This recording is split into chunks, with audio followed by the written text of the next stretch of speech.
तरुणाचे अपहरण करून अमानुष मारहाण प्रकरणी आरोपी शरद पवार यांचा जामीन अर्ज फेटाळला.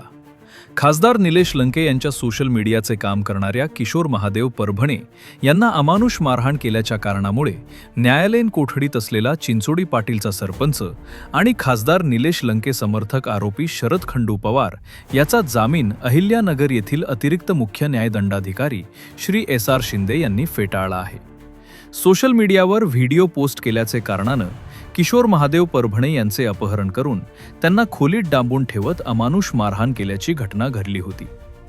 त्यांनी दिलेल्या फिर्यादीवरून प्रणव विजय मोरे, शरद खंडू पवार, मारुती देवराम कोकाटे यांच्यावर 4 मे 2026 रोजी गुन्हा दाखल करण्यात आला होता. नगर दक्षिणचे खासदार निलेश लंके यांच्याबाबत सोशल मीडियावर व्हिडिओ पोस्ट केल्याच्या रागातून अपहरण आणि मारहाणीची घटना घडली होती. या घटनेसंदर्भात पोलिसांनी शरद खंडू पवार यास अटक करून अहिल्यानगर येथील अतिरिक्त मुख्य न्यायदंडाधिकारी श्री एस.आर. शिंदे यांच्या न्यायालयात हजर केले असता न्यायालयानं त्यास 1 दिवसाची पोलीस कोठडी सुनावली होती. पवार हा कोठडीत असताना तपासी अधिकाऱ्यांना या संदर्भात उडवाउडवीचे उत्तर देत समाधानकारक माहिती न दिल्यानं पोलिसांनी त्यास पुन्हा न्यायालयात हजर केले असता न्यायालयानं त्याची रवानगी न्यायालयीन कोठडीत केली.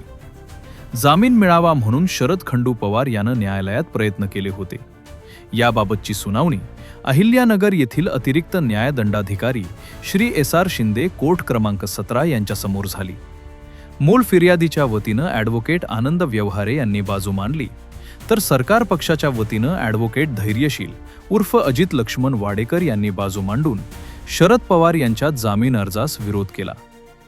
न्यायालयानं दोन्ही बाजूचा युक्तिवाद ऐकून घेतल्यानंतर शरद खंडू पवार याचा जामीन अर्ज फेटाळला आहे. आता या घटनेत शरद खंडू पवार याच्या चौकशीतून बरेच कारनामे समोर येण्याची शक्यता आहे.